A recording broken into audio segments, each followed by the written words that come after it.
Our next performer, she is the host of the Badass Trans Women of Comedy and The Waiting Room, and she has a new solo show called Hack and Slash that's going to be premiering on July 14th at Dixon Place. Please give a warm welcome to Sammie James.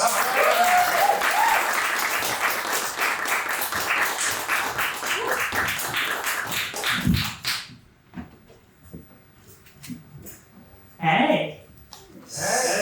So, I am a bisexual trans woman, and I was not out clearly by that picture that at 17, here's how you know I was a depressed in the closet 17-year-old. I think I'm smiling in this picture. I'm just like, is this what it is?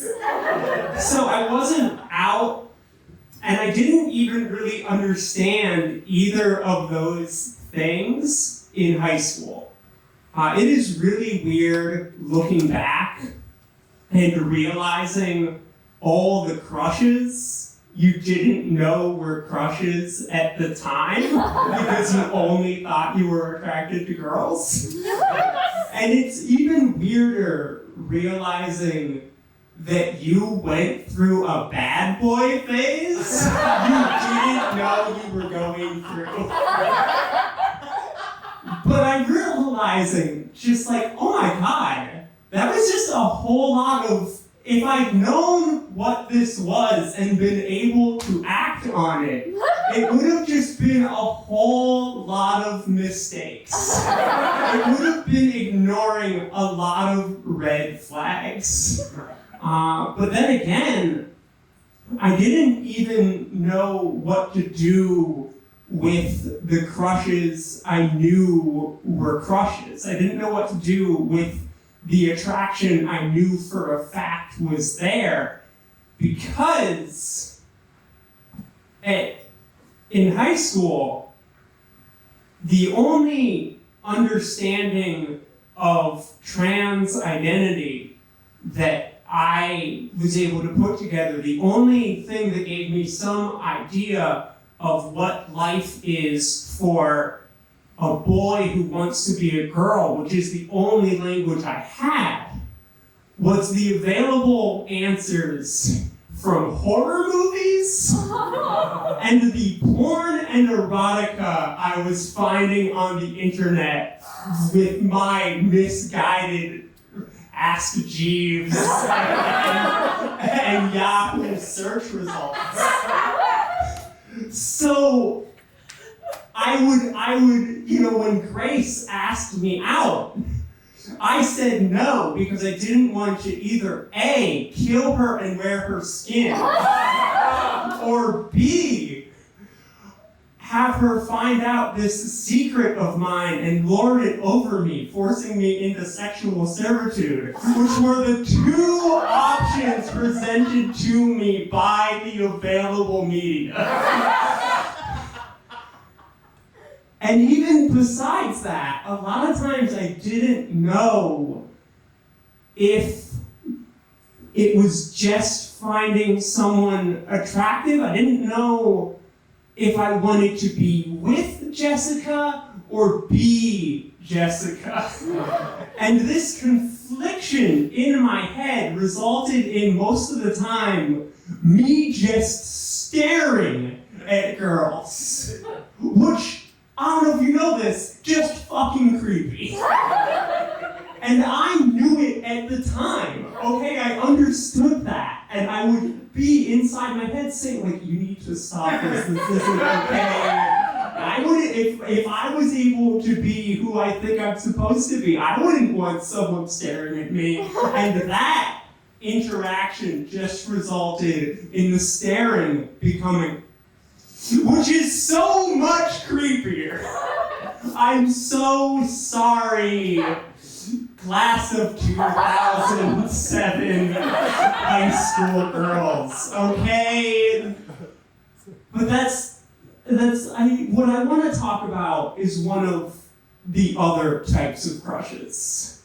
It is really weird realizing you were in love with your best friend. It's really weird realizing that in your 30s. And it's really weird and unfortunate finding out that your best friend in high school firmly fits into the category of misguided, red flag, would have been a mistake, bad boy crushes. Because at the time, I just thought I had this best friend who I wanted to spend all my time with, sit on a couch watching movies, while also sometimes wanting to stare into his beautiful blue eyes. Okay, I just wanted, he was just the person I could be honest with, not about the queer and trans thing, but anything that wasn't a superficial conversation, but whose ass I also occasionally checked out, and who one time in gym class, I thought to myself, Nick has really nice abs. Like straight boys do. And so this was a friendship that was so important to me, and I honestly do give him credit for keeping me alive in high school and helping me make it to the end. But I told you, he was a problematic bad boy, would have been a mistake crush. Nick liked to set shit on fire. Okay? Nick got in trouble in high school more than once for pulling out a joint and lighting it in a classroom. Okay? And most troubling of all, Nick's favorite movies were Cannibal Holocaust